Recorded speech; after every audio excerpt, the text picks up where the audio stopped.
Hello friends, आज के इस लेक्चर में हम क्लास 6 ज्योग्राफी का सेकंड चैप्टर पढ़ेंगे। इस चैप्टर का नाम है ग्लोब, अक्षांश एवं देशांतर। सबसे पहले हम यह समझने की कोशिश करेंगे कि ग्लोब क्या होता है। ग्लोब पृथ्वी का एक छोटा वास्तविक मॉडल है। यह ध्यान दीजिएगा कि यह काल्पनिक न होकर वास्तविक मॉडल है। एक सुई ग्लोब में झुकी हुई अवस्था में स्थित होती है जिसे अक्ष कहा जाता है।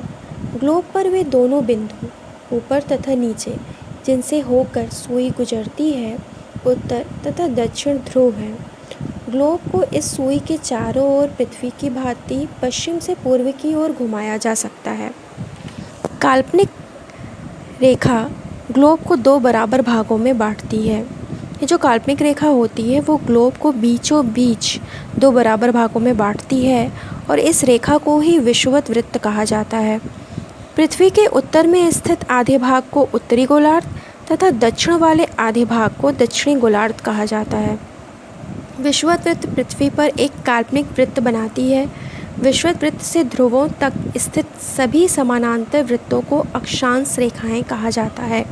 मतलब विषुवत वृत्त से समांतर जितनी भी रेखाएं ग्लोब पर बनी होती हैं उन्हें हम अक्षांश रेखाएं कहते हैं। अक्षांशों को अंश में मापा जाता है। विषुवत वृत्त 0 अंश अक्षांश को दर्शाती है। चूँकि विषुवत वृत्त से दोनों तरफ ध्रुवों के बीच की दूरी पृथ्वी के चारों ओर के वृत्त का 1/4 है, अतः इसका माप 360 अंश का 1/4 यानी 90 अंश होगा। इस प्रकार 90 अंश उत्तरी अक्षांश उत्तर ध्रुव को दर्शाता है तथा 90 अंश दक्षिणी अक्षांश दक्षिण ध्रुव को दर्शाता है। ये अंश एक बिंदु होता है, कोई रेखा नहीं होती है। उदाहरण के लिए महाराष्ट्र में चंद्रपुर एवं ब्राज़ील दक्षिण अमेरिका में बेलो होरिजोंटे दोनों एक ही अक्षांश 20 अंश पर स्थित हैं, लेकिन चंद्रपुर विषुवत वृत्त के 20 अंश उत्तर में एवं बेलो होरिजोंटो विषुवत वृत्त के 20 अंश दक्षिण में स्थित है। आगे हम कुछ महत्वपूर्ण अक्षांश समांतर रेखाओं को पढ़ेंगे, जिनमें अगर आप ग्लोब पर देखिए तो बीचों बीच विषुवत वृत्त रेखा है। विषुवत वृत्त 0 डिग्री पर स्थित है। विषुवत वृत्त से उत्तर की ओर बढ़ने पर 90 डिग्री उत्तर ध्रुव तथा दक्षिण की ओर बढ़ने पर 90 डिग्री दक्षिण ध्रुव स्थित है। इसके अतिरिक्त विषुवत वृत्त से ही हम जब उत्तर की ओर 23.5 डिग्री बढ़ेंगे तो जो रेखा होती है उसे हम कर्क रेखा कहते हैं।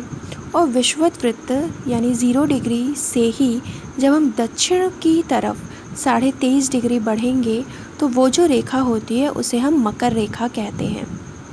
विषुवत वृत्त से 66.5 डिग्री उत्तर की ओर बढ़ने पर एक रेखा है जिसे हम उत्तर ध्रुव वृत्त कहते हैं तथा विषुवत वृत्त से दक्षिण की तरफ 66.5 डिग्री बढ़ने पर जो रेखा होती है उसे हम दक्षिण ध्रुव वृत्त कहते हैं।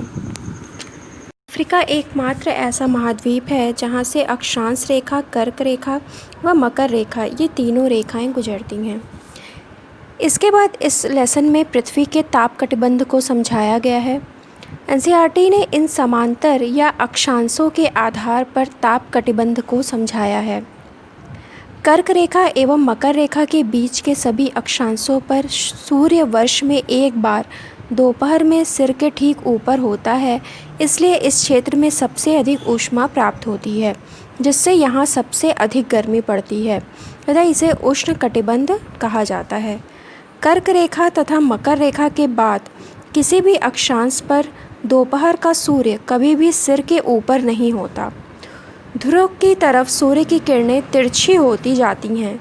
इस प्रकार उत्तरी गोलार्ध में कर्क रेखा एवं उत्तर ध्रुव वृत्त तथा दक्षिणी गोलार्ध में मकर रेखा एवं दक्षिण ध्रुव वृत्त के बीच वाले क्षेत्र का तापमान मध्यम रहता है, इसलिए इसे शीतोष्ण कटिबंध कहा जाता है।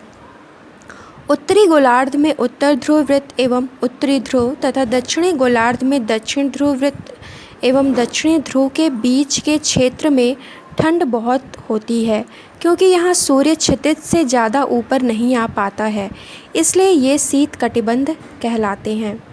इस प्रकार ये 3 प्रकार के कटिबंध होते हैं: उष्ण कटिबंध, शीतोष्ण कटिबंध व शीत कटिबंध। अब इसके बाद हम पढ़ेंगे देशांतर।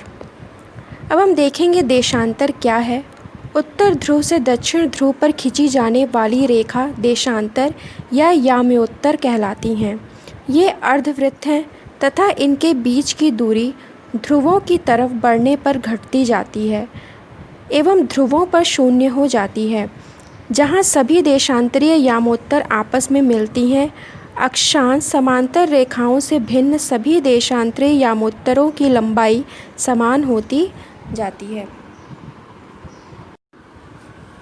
ग्रीनविच, जहाँ ब्रिटिश राजकीय वेधशाला स्थित है, से गुजरने वाले याम्योत्तर से पूर्व और पश्चिम की ओर गिनती शुरू की जाए, इस यामोत्तर को प्रमुख याम्योत्तर कहते हैं।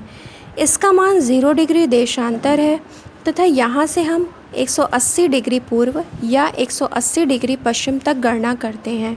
प्रमुख याम्योत्तर तथा 180 डिग्री याम्योत्तर मिलकर पृथ्वी को 2 समान भागों, पूर्वी गोलार्ध एवं पश्चिमी गोलार्ध में विभक्त करते हैं। इसलिए किसी स्थान के देशांतर के आगे पूर्व तथा पश्चिम का उपयोग हम करते हैं। यह देखेंगे कि देशांतर और समय में क्या संबंध है। जैसा कि अक्षांशों से हमने ताप कटिबंध बताए थे, उसी तरह देशांतर से हम समय बता सकते हैं। स्थानीय समय का अनुमान सूर्य के द्वारा बनने वाली परछाई से लगाया जा सकता है, जो दोपहर में सबसे छोटी एवं सूर्योदय तथा सूर्यास्त के समय सबसे लंबी होती है। ग्रीनविच पर स्थित प्रमुख याम्योत्तर पर सूर्य जिस समय आकाश के सबसे ऊंचे बिंदु पर होगा, उस समय याम्योत्तर पर स्थित सभी स्थानों पर दोपहर होगा। पृथ्वी पश्चिम से पूर्व की ओर चक्कर लगाती है, अतः वे स्थान जो ग्रीनविच के पूर्व में हैं, उनका समय ग्रीनविच समय से आगे होगा तथा जो पश्चिम में हैं, उनका समय ग्रीनविच से पीछे होगा। हम मानक समय क्यों मानते हैं? अलग अलग याम्योत्तर पर स्थित स्थानों के स्थानीय समय में अंतर होता है। आसानी से समय की गणना या आसानी से एक स्थान से दूसरे स्थान पर जाने पर जो समय परिवर्तन होता है, उसको अनुभव करने के लिए हम किसी भी देश में एक मानक समय का उपयोग करते हैं। भारत में 82.5 डिग्री पूर्व को मानक याम्योत्तर माना गया है। यहाँ का समय ग्रीनविच समय से 5.5 घंटा आगे है। कुछ देशों का देशांतरीय विस्तार अधिक होता है, जिसके कारण वहाँ एक से अधिक मानक समय अपनाए गए हैं। उदाहरण के लिए रूस में 11 मानक समयों को अपनाया गया है। तो फ्रेंड्स, यही हमारा ये 2nd चैप्टर ख़त्म होता है। आगे हम मिलेंगे 3rd चैप्टर में। तब तक के लिए बाय बाय।